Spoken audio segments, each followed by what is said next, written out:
মূল্যস্ফীতি ও মানুষের দুর্ভোগ কমাতে ভ্যাট ও সম্পূরক শুল্ক বাড়ানোর সিদ্ধান্ত প্রত্যাহার করার দাবি জানিয়েছে কনজিউমার্স অ্যাসোসিয়েশন অফ বাংলাদেশ।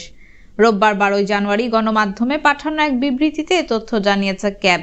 এতে বলা হয়, বৈশ্বিক ও দেশীয় নানা পট পরিবর্তনের কারণে 2024 সাল পুরো বছর জুড়ে খাদ্য মূল্যস্ফীতি ঊর্ধ্বমুখী ছিল।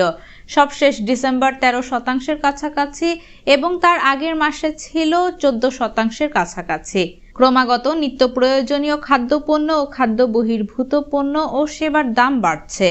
ফলে নিম্নবিত্ত, নিম্ন মধ্যবিত্ত এবং মধ্যবিত্ত পরিবারেও ক্রমাগত মূল্য বৃদ্ধির চাপে জীবন জীবিকা নির্বাহে প্রায় দিশেহারা।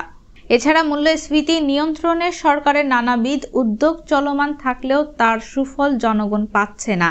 সরকার ইতোপূর্বে 29টি পণ্যের ভ্যাট ও আমদানি শুল্ক প্রত্যাহার করলেও ভোক্তা পর্যায়ে তার কোনো প্রতিফলন আসেনি। এই শুল্ক প্রত্যাহারের পুরো সুবিধাটুকু বড় বড় কর্পোরেট গ্রুপ এবং আমদানিকারকেরা হাতিয়ে নেন। সেখানে জাতীয় রাজস্ব বোর্ড ও সরকারের অন্য কোনো দফতর খবর রাখেনি। মূল্যস্ফীতি ক্রমাগত ঊর্ধ্বমুখী থাকায় মানুষের প্রকৃত আয় কমে গেছে। প্রতি মাসে মানুষের ধার দেনা ও খাবারের তালিকা কাটছাঁট করে কোনো রকমের সংসার চালাতে হচ্ছে। যেহেতু আয় বা বেতন বাড়েনি, সে কারণে পরিবারের পুষ্টিসহ অনেক প্রয়োজন কাটছাঁট করতে পারলেও পরিবারের চিকিৎসা খরচ উপেক্ষা করা যাচ্ছে না। অন্যদিকে জীবন রক্ষাকারী ওষুধ কিনতে প্রতি মাসেই বাড়তি টাকা গুনতে হয়। ওষুধের দামও বাড়ছে লাফিয়ে লাফিয়ে।